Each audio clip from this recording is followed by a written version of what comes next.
Hello there again, my humble greetings to the fellows out there. Here comes another section of another session of my continuous baffling of what really the Bible is about, what the Christian Bible is really about, and how I relate it, not Christianity alone, but religion in general, how I relate it to today's confusion, the misunderstanding, today's way of life and its waywardness, and how it can be sort of, it can be seen as a major contributor, a factor which most of the time we normally ignore. It's all about the same idea of how I think peace can be pursued, and I see it as the beginning of how to achieve peace in life, peace in your soul, peace in your personal life, in your social life, in your religious life, in your faith, in every aspect of life. How peace really can be achieved. The human metabolism is made up completely on what we have soaked into our mental body and our spiritual body, and in every sense it has made us what we are today. So as I said, and as previous videos I have really explained, and as I've gone deeply to sort of elaborate on my understanding, I'll continue with the same procedure, the same steps, the same ideas, and I will make my suggestions and what I really believe that people should really consider before we take the steps that we choose to take. The book that I depend on, or I read, or I'll be quoting from mostly is the Bible, The Possibility Thinkers, the new possibility thinkers, the new possibility thinkers of the Bible, which is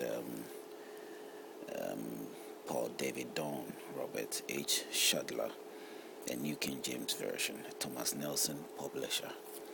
It has got all the details, all the information is really current, up to date, because the English Wise it's not an old version of translation, but a more current version of translation, which I think is more satisfactory, or can be embraced today by the viewers.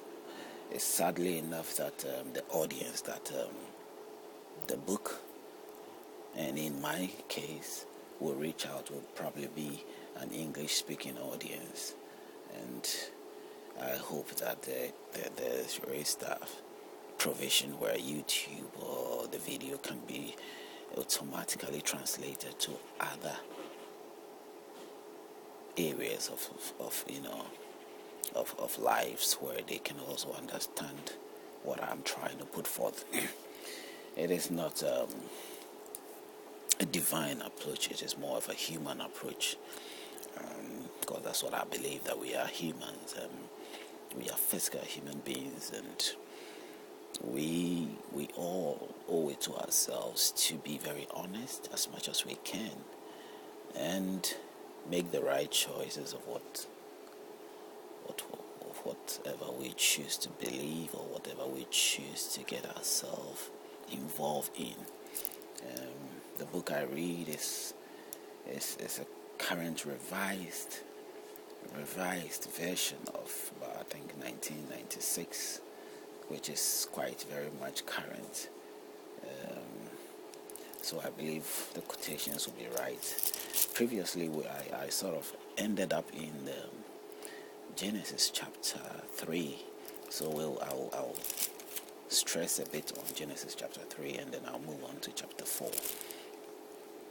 But as I said, there are people who normally take religion off context. And most of the time that has been the case.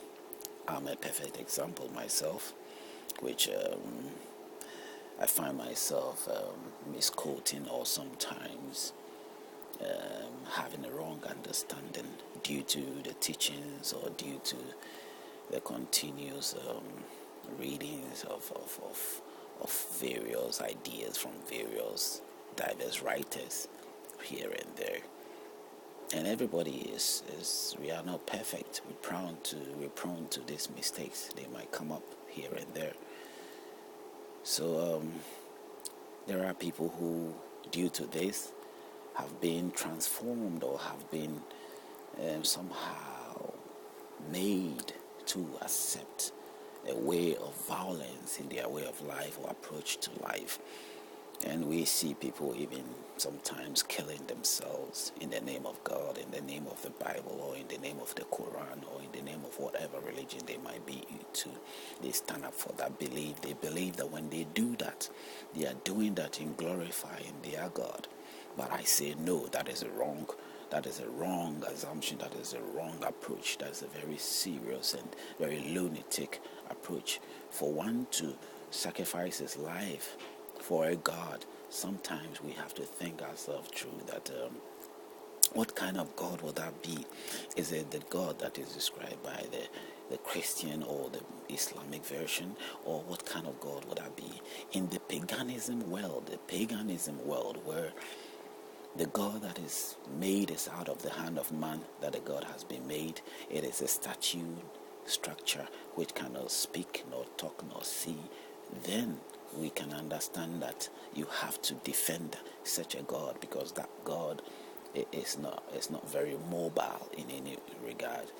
But when we talk about a divine God who has got a living status of what we are, and even much more than what we are, he is capable of handling his own affairs. He's capable of dealing with his enemies as he so pleases or as he so chooses. So it does not require a man's effort to sort of defend him in any regard. And he will not even ask or require or ask of a man to sort of defend him. How would that be? I don't see any father or mother letting children, defend them in where the child is even not old enough, in that sense, again, to have the strength, the ability to sort of defend the parent when the parent is probably old. But this is a human view of seeing things. But when we talk of God, it depends of your view of God. If you talk of God, a very supernatural, divine God whose power is unlimited, as we say in the Christian side or the Christian view, they call him omnipotent God, omniscient God. A God whose powers are unlimited, are beyond the imagination of a man. Our thoughts are nothing close to who he is or his thoughts.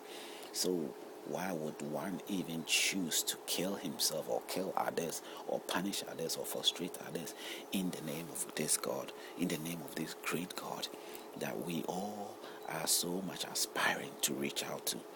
So it is necessary for us to consider these thoughts very carefully. And I think in my previous session or previous videos, I made it very clear in that regard. So please take note very carefully of what kind of God we're talking about, what kind of God we are trying to define here.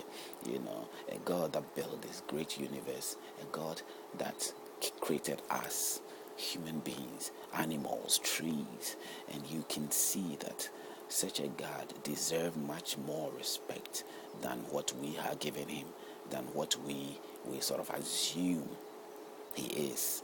I mean, we must define him, and when we define him, we must make sure that our definition fits what we say of him, or how we categorize him, or somehow how we write about him, or how we place him in our hearts or in our life or everyday life. And I see that as very, very important. We must let God be God. God be who he is. And we don't have to give excuses for God, or we can't make stories up for God. No,